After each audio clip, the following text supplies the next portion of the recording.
36. Gadge Maharaj. Gadge Baba was a modern saint.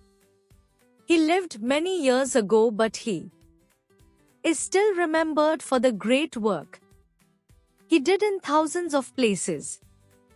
What did he look like? Silver hair, brown eyes, fair skin. Big, tall and stout body. He wrapped a lungi around the waist and wore a torn but clean shirt. A cloth shoe adorned one foot while the other foot was many times bare. He always carried a ball and a stick. Because of this ball or Gadge, people started calling him Gadge Baba or Gadge Maharaj. His real name was Debuji Jingaraji Janorkar. He never stayed long in one place. He slept only on a rough blanket and used only his own arm as a pillow.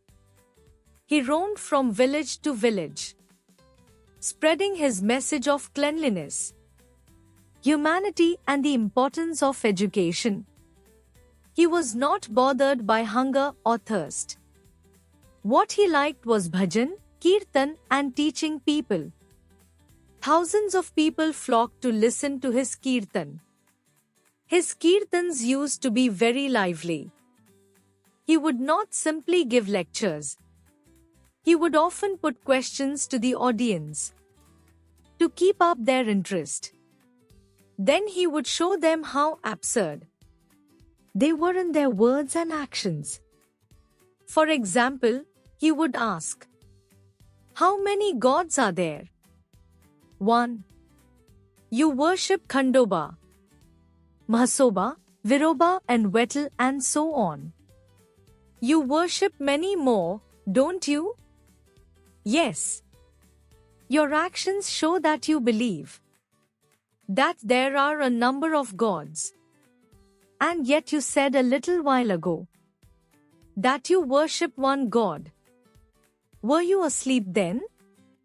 The audience would be taken by surprise. Then they would listen more attentively to the Baba. Baba would say, "You offer things to God in return for His favor, don't you?" "Yes, we do." "And don't you say, 'God, my child is ill. Please make him well. I'll offer you a goat?'" "Yes, we do." "And don't you say that if God lets go the two-legged child, you will offer him in return a four-legged animal?" "We do." "Why?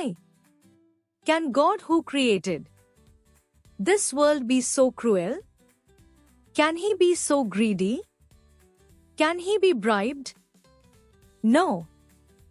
"Do you think killing and eating one of the God's creatures will please Him?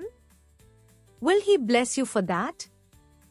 Then the audience would realize how wrong their thinking was.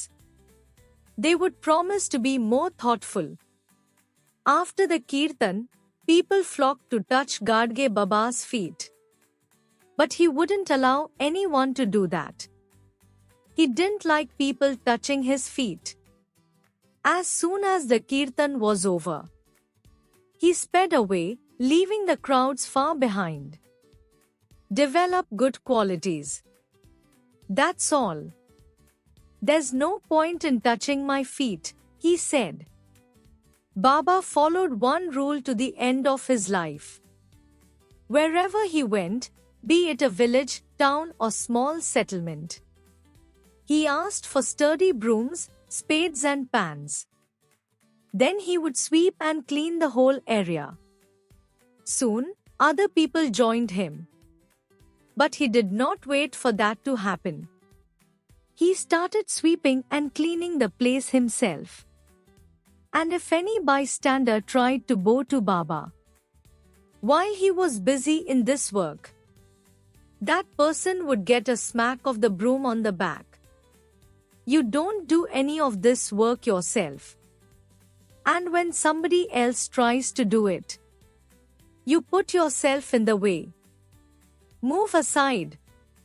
See how nice and welcoming this village looks when it is clean.